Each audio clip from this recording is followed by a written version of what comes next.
If you're getting some deep anterior hip pain when you're doing pigeon stretch, this might not be a great stretch. So I'm going to show you some variations in which to make it better for you.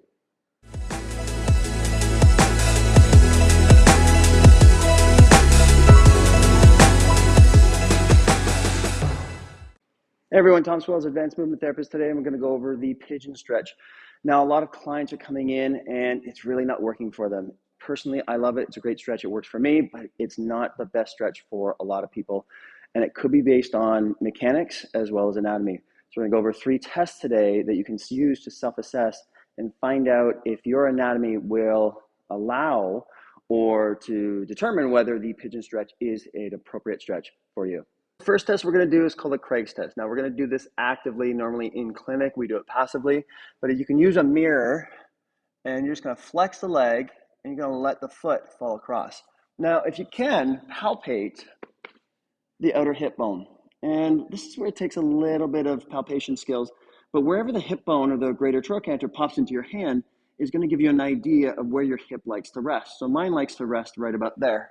So if I bring it to the camera, you can see my hip is slightly externally rotated in the resting position. So if we go from there, that's my internal rotation, and then my external rotation is all the way across like so. So we'll check the left hip, okay? A little bit tighter on the left. So we look at internal, so I've got a little bit more internal rotation on the left. If I palpate, and my neutral position for my hip is about vertical. So I'm gonna have more internal than external, but that's going to be based on my anatomy. So if I have a little bit more of an anteverted hip, meaning an internally rotated hip on the left, pigeon stretch is going to be a little bit more challenging on that side because my anatomy won't allow me to go there. Now, if we have a total arc of 90 degrees, then we've got essentially optimal range of motion. Now, some people are going to have more than others, and that's okay. But as long as we know that what the anatomical structure of our hips are, we'll know if pigeon pose or pigeon stretch is going to be appropriate for the hips. Next, we'll move into a Faber's test. So you're going to put your foot on top of your knee and let it fall. Ideally, we want to see that leg kind of fall parallel, and we're just looking for any kind of pain propagation either in the SI joint or in the anterior hip. But if everything feels pretty good and it feels pretty free, then we're good to go. Check the left one.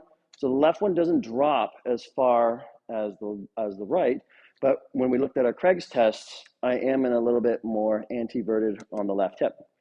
Now I can do a little bit of a core activation. So if I come up, press the hands into the floor and see if that helps.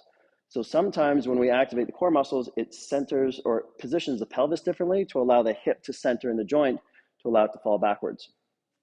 And that'll be a good indication of whether we can make changes to a mechanical movement issue or if it's an anatomical issue.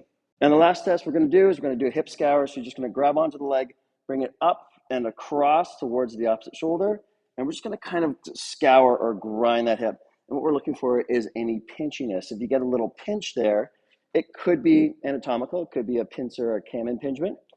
But if we apply a force, or if we apply a compression force straight through the thigh and it clears it out of the way, the hip just may be in the wrong position, maybe a little too anterior because of a tight capsule. So we'll compare left to right and see if that is an issue. Clinically, when we test this, when we look at the Craig's test, the clinician is going to palpate the greater trochanter, and we're going to feel where it pops up into our hand the most. So looking at Michael's right hip, he's actually in a little bit of anteversion. So we start from this point, coming across, that's his external rotation. And then we go from here, that's his internal rotation. Looking at the right hip, he's actually in about 10 to 15 degrees of retroversion. So doing a pigeon stretch on the on the left leg is going to be more effective and more comfortable for him than on the right leg. Now flipping over onto your back, and we look at the Faber's test. Place the foot, let the hip drop, monitoring what the pelvis is doing. So the left hip opens up a little bit better. Right hip, not too bad there. And then lastly, for the hip scour, you're going to bring that hip up into flexion, adduction, internal rotation. We're going to add some compression. We're looking for any pinchiness or any kind of catch that's going on in there. And if there is, we can apply that axial compression through the femur to see if it clears it out of the way. The alternative to the pigeon stretch is we're going to simply use a band. Now, we noticed that my left hip was a little bit more restricted. Now, it is a little bit more anteverted, but we're going to go back and see and recheck our test to see if it made any changes. And with this, we're going to apply some longitudinal compression through the thigh, through the femur, using body weight. So you have a band kind of pulling out the backside. So this is going to create a posterior glide to allow the hip to sit in the socket better. And I'm simply just sitting back, okay? So I've got quite a bit of tension on here. So the hip joint's a big joint. It's got a big thick capsule, so we need to mobilize that. And we're just gliding it backwards, okay?